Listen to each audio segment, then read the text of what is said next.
नमस्कार साथियों, teaching solution with R K में एक बार आपका फिर से स्वागत है। और आज जो है क्लास 7th के चैप्टर 2 नए राजा और उनके राज्य, ये दूसरे चैप्टर के साथ आए हैं आप लोग के सामने। और इसका ये सबसे ज़्यादा महत्वपूर्ण इसमें विषय होगा कि मध्यकालीन भारत में जो है समकालीन राजवंशों का किस प्रकार उदय हुआ, इस पर जो है ये आरंभिक उदय की कहानी इसमें दी हुई है। ठीक है, तो 7वीं शताब्दी के बाद कई राजवंशों का उदय हुआ। मानचित्र एक के महाद्वीप के विभिन्न हिस्सों में 7वीं से 12वीं शताब्दी के बीच शासन करने वाले शासकों को दिखाया गया। ये देखिए, राजपूतों की कुछ शाखाएं चली थी। प्रतिहार, चाहमान, चौहान, दिल्ली के आसपास का एरिया में शासन करने वाले। ठीक है, और दक्षिण में देख लीजिए आंध्र के आसपास में चालुक्य, और मणिखेट के आसपास में कर्नाटका का जो रीजन है वो कुछ, और महाराष्ट्र के क्षेत्र में ये राष्ट्रकूटों ने शासन किया। और दक्षिण में चेल, चोल और पांड्य थे। ठीक है, उत्कल के क्षेत्र में अगर आप देखिएगा शासक, तो कलिंगों ने शासन किया। ठीक है, और असम में कामरूप में पहाड़पुर के आसपास जो है पाल शासकों का शासन था। ठीक है, चलिए, ये जो लाइन आपको दिखाई गई है रेड लाइन, ये परिवर्तनशील सीमा है, यानी सीमा जो है ये परिवर्तित होते रहती थी अगर कोई राज्य जीत जाता था तो। 7वीं से 12वीं शताब्दी के बीच में जो है ये मुल्तान के अरब, देखिए इस साइड से जो आप सुलेमान पर्वत के आसपास का एरिया जाइएगा, मंसूर के अरब, और ये अनरटा का क्षेत्र जो आज कच्छ प्रदेश सौराष्ट्र के नाम से जाना जाता है, वहाँ था। ठीक है, चलिए आगे की ओर चलते हैं। यहाँ देख लेते हैं साइड में क्या है। मानचित्र में गुर्जर, प्रतिहार, राष्ट्रकूट, पाल, चोल, चाहमान के स्थानीय निर्धारण करिए और क्या उन राजवंशों को पहचान सकते हैं। तो ये याद रखना है कि 7वीं शताब्दी का जो समय था, 7वीं से 12वीं शताब्दी, यानी ये 500 साल का जो इतिहास है, ये छोटे छोटे राजपूत शाखाओं के उदय का इतिहास है। ठीक है, तो नए राजवंशों के उदय पर आप जोड़ देते हैं।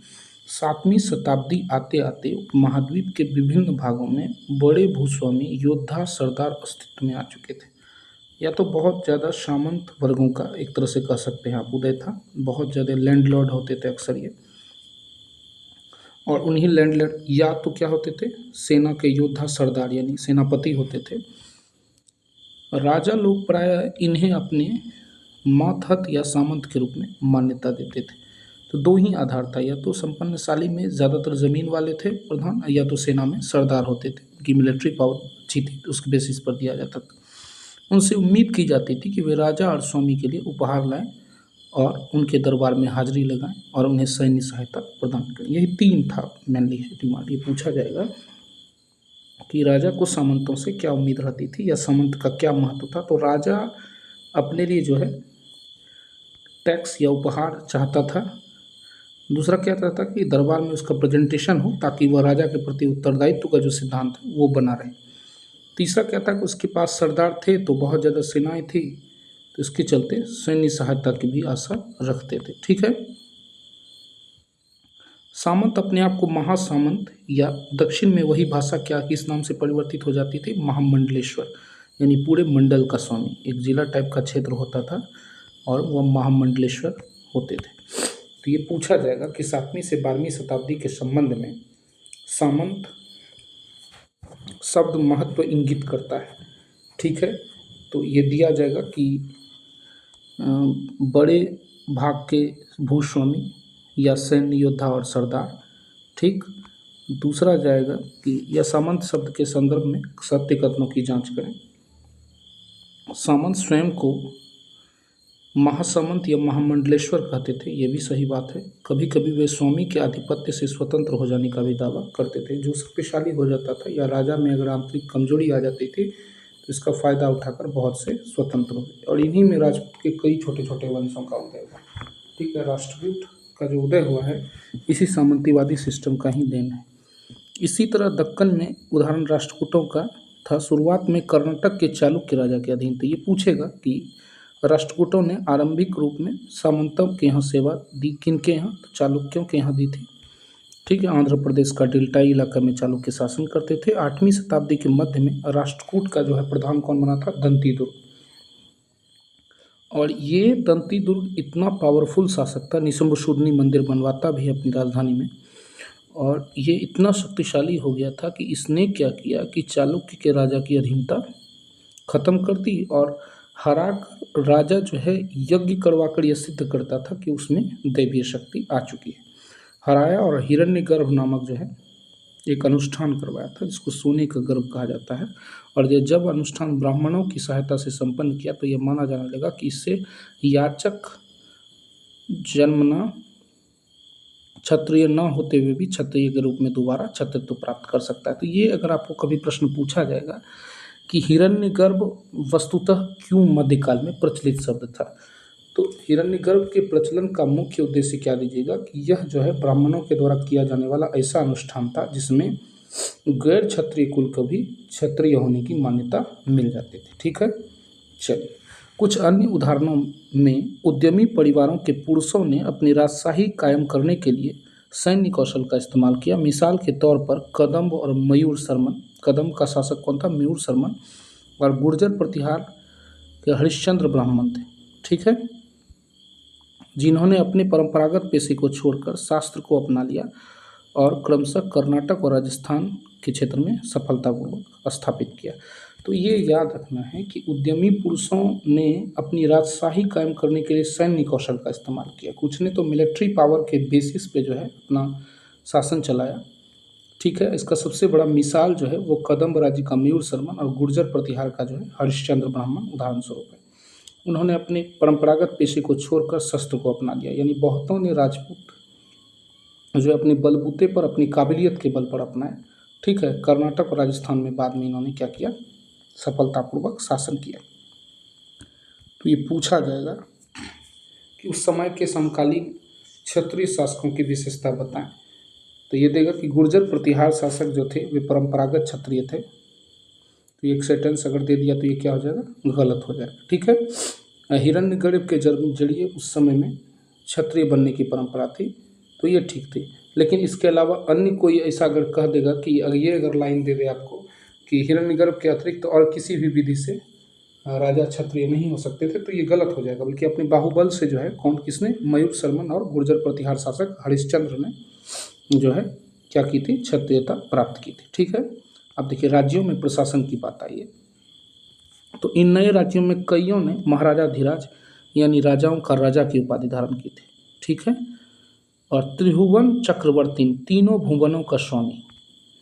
ठीक है, और इसी तरह अन्य भारी भरकम उपाधियां धारण की थी।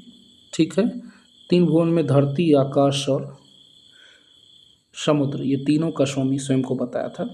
और इसी तरह अन्य भारी भरकम उपाधियां धारण की थी। इसी तरह के दावों के बावजूद थे कि वे अपने अपने सामंत और साथ साथ किसान, व्यापारी और ब्राह्मणों के संगठन के साथ सत्ता की साझेदारी करते थे। तो चूंकि एडमिनिस्ट्रेशन चलाने के लिए हर प्रकार का चीज़ जरूरी है, आपके पास मिलिट्री के लिए सामंतों का होना जरूरी है, तो ये था। ठीक है, दूसरा क्या था कि खेती के लिए किसान का होना जरूरी था, ये भी था। तीसरा क्या था कि अर्थव्यवस्था में व्यापार के जरिए आप विदेशी करेंसी कमा सकते थे या विदेश से नई दुर्लभ चीज़ मंगा सकते थे, ये भी था। और ब्राह्मणों के द्वारा जो है नीति शास्त्र, धर्मशास्त्र के ज्ञान के जरिए आप सत्ता की साझेदारी कर सकते थे। तो ये पूछा जाएगा कि 7वीं से 13वीं शताब्दी में प्रशासन में महत्व की दृष्टि से केवल ब्राह्मणों का महत्व था या केवल व्यापारियों का महत्व था? तो ऐसा नहीं था, बल्कि क्या था? सबों का साझेदारी था। ठीक है, ये अलग बात है कि कोई एक विशेष वर्ग को जो है ज़्यादा प्रायोरिटी मिलती रही होगी, लेकिन ऐसा नहीं था कि अन्य की उपेक्षा की जा रही होगी। क्या आपके विचार में उस दौर में एक शासक बनने के लिए क्षत्रिय के रूप में पैदा होना महत्वपूर्ण था? ऐसा कोई ज़रूरी नहीं है। इसको किसने खंडन किया है? सबसे पहले हिरण्यगर्भ करवा करके दंती दुर्ग ने क्या किया है कि स्वयं को क्षत्रिय बताया है। ये तो रिचुअल्स हो गया, उसके जरिए किया है। लेकिन अन्य शासकों में मयूर शर्मन जो थे कदम्ब शासक, और एक गुर्जर प्रतिहार के जो हरिश्चंद्र थे, इन्होंने क्या किया था कि अपने सैन्य बलबूते पर राजस्थान के क्षेत्र में शासन किया और स्वयं को क्षत्रिय साबित किया। इन सभी राज्यों में उत्पादकों अर्थात किसानों, पशुपालकों, कारीगरों से संसाधन इकट्ठा किए जाते थे। इनको अक्सर अपने उत्पादों का एक हिस्सा त्यागने के लिए मनाया, बाध्य किया जा सकता था। दोनों शासक था, अगर उदार राजा होता था तो मनाया जाता था, नहीं तो बाध्य किया जाता था। ठीक है, कभी कभी यह हो सकता है कि ये मजबूत सामंत रहे होंगे, साथ साथ किसान भी रहे होंगे, तो ऐसी स्थिति में उन्हें मनाया जाता था, चूँकि मिलिट्री पावर थी और राजा कोशिश करता था कि किसी भी स्थिति में युद्ध ना हो, ताकि मेरी आंतरिक क्षति इसमें बहुत ज़्यादा संभव। ठीक है। कभी कभी इस हिस्से को लगान मानकर वसूला जाता था, क्योंकि प्राप्त करने वाला भूस्वामी होने का दावा करता था। ठीक है। तो आपने चौथ और सरदेशमुखी का जिक्र सुना होगा। तो मराठा इसलिए असूलते थे चौथ और सरदेशमुखी, क्योंकि वह शासक या भूस्वामी होने का दावा करते थे। ठीक है। या बदले में सुरक्षा देने का दावा करते थे। राजस्व व्यापारियों में से भी लिया जाता था, क्योंकि जहाँ जहाँ से इनकम होगा वहाँ वहाँ से टैक्सेशन का सिस्टम था। देखिए 400 कर। तमिलनाडु में शासन करने वाले चोल वंश के अभिलेखों में विभिन्न किस्म के करों के लिए 400 से ज़्यादा सूचक शब्द का इस्तेमाल किए गए। ये पूछेगा कि तमिल क्षेत्र में करों के लिए कितने शब्द का इस्तेमाल किया गया है, तो लगभग 400 शब्द है। सबसे अधिक उल्लेखित कर जो है वो क्या है, वेट्टी। वेट्टी जो है ये नगद की बजाय जबरन श्रम के रूप में लिया जाता था। ठीक है। ये बेगार था। ये याद रखना है कि ये पूछा जाएगा कि दक्षिण भारत में प्रचलित वेट्टी क्या था। यह एक नगद कर था, तो ये गलत बात हो जाएगा। ये क्या था, बेगारी लेना था, यानी जबरन श्रम और कदमाई यानी भू राजस्व थे। ठीक है। कदमाई भू राजस्व को क्या कहा जाता था, कदमाई। ठीक है। चलिए, मकान पर छाजन डालने पर लगाने वाला कर जो, यानी ऊपर में छत जो डालेगा उस पर जो कर लगता था। खजूर या ताड़ के पेड़ पर चढ़ने के लिए सीढ़ी के इस्तेमाल किए जाने वाला कर। बताइए कि जहाँ से ताड़ी जो लिया जाता था उसमें भी कर लगता था। पारिवारिक संपत्ति का उत्तराधिकार हासिल करने के लिए लगने वाला कर। अगर सक्सेसर आप बनना चाहते हैं किसी प्रॉपर्टी का, तो उस पर भी टैक्स देना पड़ेगा। वो तो अभी के समय में भी है, स्टेट ड्यूटी लगता है इत्यादि का भी उल्लेख मिलता है। लेकिन आज इनमें से कोई कर वसूले जाते हैं, तो बिल्कुल वसूले जाते हैं। बहुत सी परंपरा जो है मध्यकाल से अभी भी भारत में प्रचलन में है। ये संसाधन जो है राजाओं की व्यवस्था का वित्तीय आधार बनते थे, और साथ ही मंदिरों और दुर्गों के निर्माण में इनका इस्तेमाल होता था। तो राजपूत शासकों ने बहुत ज़्यादा मंदिरों का निर्माण करवाया था, तो ये इन्हीं टैक्सों के जरिए आता था। ठीक है। और दूसरा क्या होता था कि संसाधन में युद्धों को लड़ने में भी इनका इस्तेमाल किया जाता था। अकूत संपत्ति से क्या होता था कि युद्ध लड़ने में काफ़ी सरलता मिलती थी। ठीक है। जमीन और व्यापारिक मार्गों के उपयोग की भी संभावनाएं बनती थी, तो रोड लाइन भी अच्छा किया जाता था। राजस्व वसूली के लिए पदाधिकारी की नियुक्ति सामान्यतः प्रभावशाली परिवारों के बीच से ही की जाती थी। एडमिनिस्ट्रेशन में कभी भी वैसे व्यक्तित्व को नहीं चुना जाता था जिनका प्रभाव समाज पर नहीं हो। ठीक है। बल्कि क्या होता था, एक प्रभावशाली वर्ग को चुना जाता था। हाँ, ये लेकिन बहुत निगेटिव पॉइंट है कि वंशानुगत सिस्टम थी, इसलिए जो है अक्सर शक्तिशाली या उच्च वर्ग के लोग ही इस पद पर रहते थे। सेना में ऐसा भी होता था कि कई बार राजा के निकट संबंधी ही इन ओहदे पर बैठते थे। ठीक है। तो राजस्व वसूली के लिए जो भी पदाधिकारी पूछा जाएगा कि 7वीं से 13वीं शताब्दी के बीच में राजस्व वसूली के लिए पदाधिकारी की नियुक्ति के संदर्भ में कथनों की जांच करें, तो सामान्यतः इसमें प्रभावशाली परिवार को शामिल किया जाता था, सही बात है। और कहेगा कि ये वंशानुगत सिस्टम पर बेस्ड था, ये भी सही बात है। और ज़्यादातर इनमें राजा के संबंधी होते थे, ये भी सही बात है। प्रशासन का यूरोप आज की व्यवस्था से किन मायनों में भिन्न है। ठीक है। तो बहुत से मायने में भिन्न है। आज जो एडमिनिस्ट्रेशन का तरीका है वो टॉप टू बॉटम अप्रोच पर काम करता है, लेकिन उस समय अभी योग्यता को महत्व दिया जाता है और उस समय प्रभावशालिता को महत्व दिया जाता था। ठीक है। ऐसा जरूरी नहीं है कि जो व्यक्ति जितना प्रभावशाली हो, अगर कोई एक व्यक्ति सब कुछ कर पाने में अगर टोटल भू राजस्व व्यवस्था को अच्छे से कर पा रहा है, तो जरूरी नहीं है कि उसका पुत्र भी उसी तरह उसी कुशलता से कर पाएगा। ठीक है। प्रशस्ति और भूमि अनुदान। प्रशस्तियों में ऐसे ब्यौरे हैं जो शब्दशः सत्य नहीं हो सकते, लेकिन ये प्रशस्तियां हमें बताती है कि शासक खुद को कैसा दर्शाना चाहते थे। मिसाल के लिए शूरवीर योद्धा के रूप में ये विद्वान ब्राह्मणों द्वारा रची गई थी, जो अक्सर प्रशासन में मदद करते थे। प्रशस्तियां और भूमि अनुदान के संबंध में प्रशस्ति ऐसा ब्यौरा है जो कि राजा की प्रशंसा में लिखा जाता था, तो इसलिए इसकी सत्य की प्रामाणिकता नहीं पता चलती है। ठीक है। क्योंकि ये राजा को बहुत ज़्यादा शूरवीर बताते थे। तो ये रीति काल के जितने भी कवि हैं इसी समय के थे। ठीक है। चलिए आगे जो है, आगे है प्रश्न नागभट्ट की उपाधि। कई शासकों ने प्रशस्ति में अपनी उपलब्धियों का बयान किया है। अपने पिछले साल गुप्त शासक समुद्रगुप्त की प्रशस्ति के बारे में पढ़ा होगा। ये जो है आप क्लास 6 को अगर पढ़िएगा तो इसमें स्पष्ट रूप से इसका उल्लेख दिया गया है। ठीक है। संस्कृत में लिखी गई ग्वालियर मध्य प्रदेश में प्रशस्ति जो है प्रतिहार नरेश भोज का है। प्रतिहार नरेश नागभट्ट के कामों का वर्णन करता है। ये पूछेगा कि ग्वालियर का जो प्रशस्ति है वह निम्नलिखित में से किस शासकों के कामों का वर्णन करता है, तो भोज और नागभट्ट दोनों के काम का शासक का वर्णन करता है। ठीक है। आंध्र सैंधव सिंध यानी विदर्भ जो महाराष्ट्र का क्षेत्र है का हिस्सा और कलिंग उड़ीसा के राजा उनके आगे तभी धराशायी हो गए जब वे राजकुमार थे। उन्होंने कन्नौज के शासक चक्रयुद्ध को विजित किया था। तो ये पूछा जाएगा कि नागभट्ट जो है किस किस क्षेत्रों को जीतता है, ये कौन वर्णन करता है, प्रशस्ति करता है। कौन प्रशस्ति, तो ग्वालियर मध्य प्रदेश का प्रशस्ति। सैंधव प्रदेश को जीता था, विदर्भ क्षेत्र को जीता था, कलिंग को जीता था जब वह युवा अवस्था में ही नागभट्ट था। कन्नौज के शासक चक्रयुद्ध को विजित करने वाला शासक कौन था, तो ये कहिएगा कौन, नागभट्ट। ठीक है, प्रतिहार शासक। उन्होंने बंग प्रदेश बंगाल के हिस्से को जीता, अनर्थ गुजरात के हिस्से को जीता। ये पूछा जाएगा कि मध्यकाल में, पूर्व मध्यकाल में यानी राजपूत के शासकों के उदय के काल में गुजरात को किन प्रांतों के नाम से जाना जाता था, तो अनर्थ कहा जाता था। मालवा मध्य प्रदेश का हिस्सा है। पठाड़ी एरिया जो था, किरात जो था ये वनवासी का रीजन है। ठीक है। तुरुष तुर्क और वत्स मत्स्य जो है दोनों उत्तर भारत के राज्य हैं। सभी राजाओं को पराजित करने का श्रेय किसको जाता है, नागभट्ट को। ये पूछा जा सकता है आपको। ठीक ना। तो पूछा जाएगा कि नागभट्ट के संबंध में मध्य प्रदेश के ग्वालियर प्रशस्ति उल्लेख करता है। तो ग्वालियर प्रशस्ति उल्लेख करता है कि उसने आंध्र सैंधव के क्षेत्र, विदर्भ के क्षेत्रों को जीता और कलिंग क्षेत्र पर भी अधिकार किया। तो देगा कि उन्होंने बंगाल के चक्रयुद्ध को विजित किया। तो दोनों कथन सही है।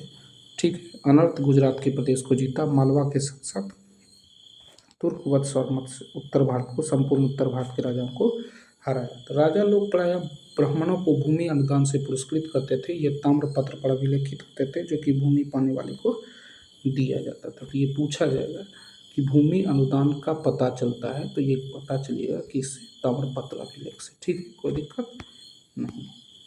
चलिए आगे की ओर। आगे की इन अभिलेखों में उल्लेखित इलाकों में से कुछ के मानचित्र एक में ढूंढने की कोशिश करें तो आपको मिल जाएगा आराम से। ठीक है। दूसरा कि यह थोड़ा संस्कृत और थोड़ा तमिल में लिखा गया है। ताम्रपत्र का एक संग्रह है जिसमें 9वीं सदी के शासक द्वारा भूमि के अनुदान का उल्लेख किया गया। जिन कड़ियों पर ये पत्र जुड़े हुए हैं उन पर राजसी मोहर लगे हैं जो कि यह बताते हैं कि एक प्रमाणित दस्तावेज है। ठीक है। चलिए अब आगे मिलते हैं हम आपके साथ दूसरे वीडियो में। ठीक है। इसी तरह हम कोशिश करेंगे कि इसके ज़्यादा से ज़्यादा कंटेंट आपको बताएं ताकि आपको समझने के साथ साथ जो है पढ़ने में भी आसानी हो और आपको बोर ना लगे। एनसीईआरटी लेकर तो बहुत आदमी पढ़ जाते हैं लेकिन इसको समझने के कारण जो है इसमें अच्छे से इसे पढ़ नहीं पाते हैं और फिर इससे अगर प्रश्न पूछा जाता है तो उसका जवाब दे पाने में भी सक्षम नहीं होते हैं। तो बीपीएससी 70वीं TRE 4.0 और अभी जो हाल फिलहाल में जेटेट का फॉर्म आया है इसमें भी यह कारगर होगा। ठीक है। तो आप जो है लगातार बने रहिए हमारे चैनल के साथ, शेयर सब्सक्राइब करते रहिए और एनसीईआरटी की वीडियो सीरीज देखते रहिए। हम और भी वीडियो के साथ आएंगे, तब तक के लिए धन्यवाद, इजाज़त दीजिए।